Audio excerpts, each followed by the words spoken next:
আমাদের জীবনটা কেমন, আমাদের জীবনটা সম্পর্কে আমরা কি চিন্তা করতে পারি।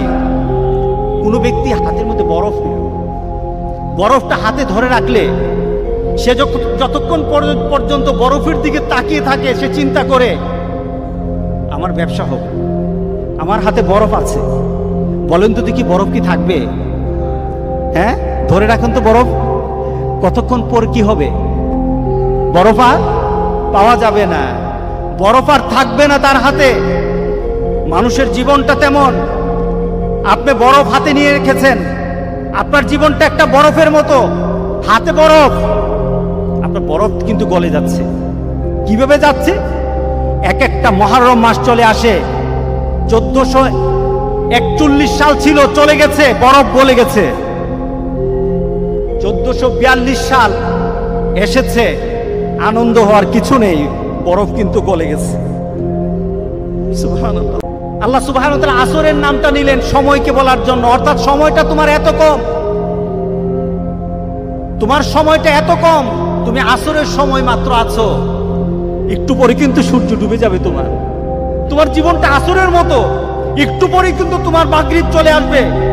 অর্থাৎ তোমার জীবনের যে সূর্যটা আছে, সূর্যটা কিন্তু প্রান্তে চলে এসেছে। তুমি সব সময়, তোমার জন্ম থেকে তুমি জীবনের প্রান্তে আছো, ডুবে যাবে একটু পরে মাগরিব হয়ে যাবে।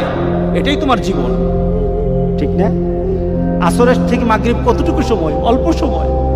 আল্লাহু আকবার, আল্লাহু আকবার, আল্লাহু আকবার। আল্লাহ কি তুলনা দিলেন বলে আজ।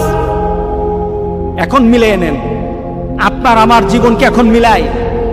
আল্লাহ বলছেন ইন্নাল ইনসানা লাফি খুসর। প্রত্যেকটি মানুষ, প্রত্যেকটি মানব, ইনসান বলা হয়েছে, হিউম্যান কাইন্ড, প্রত্যেকটি মানুষ আল্লাহ বলছেন ক্ষতিগ্রস্ত, সবাই ক্ষতির মধ্যে আছে। আমরা ক্ষতিতে আছি কিনা বলেন? কেমনে বুঝাবো আপনাদেরকে বলেন?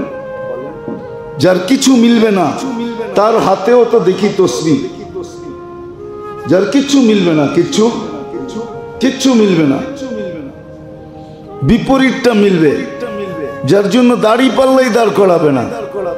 আজকাল তো তাদের হাতেও দেখা যায় পোটলার ভিতরে একটা কাপড়ের পোটলা থাকে, প্যাকেট থাকে, এটার ভিতরে তসবিহ হাতে বান্দা জপতেছে, ঠিক না? হায় হায়, আর আপনি পারেন না তসবিহ জপতে।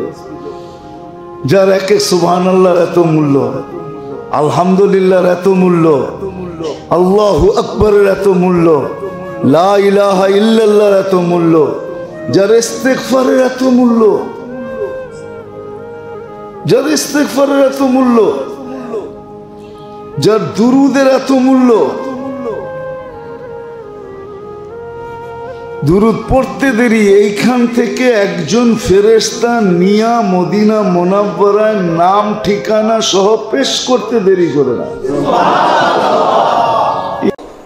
হায় হায়, দুনিয়া দিয়া বুঝাইতে চাইতেছি, দুনিয়া আমার আলোচনার বিষয় না। প্রত্যেক দেশেই কিছু ব্যক্তিত্ব থাকে, ইচ্ছা করলেই এদের সাথে সাক্ষাৎ করা যায় না, সিরিয়াল নিতে হয়, সিরিয়াল মতে সাক্ষাৎ করতে হয়। প্রত্যেক দেশেই কিছু ব্যক্তিত্ব থাকে। আমাদের দেশে যেরকম প্রধানমন্ত্রী আছে, রাষ্ট্রপতি আছে, ইচ্ছা করলেই আপনি সাক্ষাৎ করতে পারবেন না, আপনাকে সিস্টেমে যায় সাক্ষাৎ করতে হবে। দুনিয়ার সামান্য একজন পদস্থ ব্যক্তির জন্য, যদি দুনিয়ার একজন পদস্থ ব্যক্তি, তাকে সাক্ষাৎ করার জন্য যদি সিস্টেমে যাইতে হয়, ও যুবক রাগ হয়েও না, তোমার পায়ে হাত রাখি, তোমার পায়ে হাত রাখি, তোমার যৌবনের উপরে লানত। মালিকুল মুলুক তোমাকে ডাকতেছে আর বলতেছে কোনো সিস্টেম নাই, আয় আয় আয় আয়, আসাজিদু ইয়াসজুদু আলা কাদামাইর রহমান। তুই মাথা রাখতে দেরি, আমার কুদরতি পায়ের নিচে যাইতে দেরি হবে না। তুই মাথা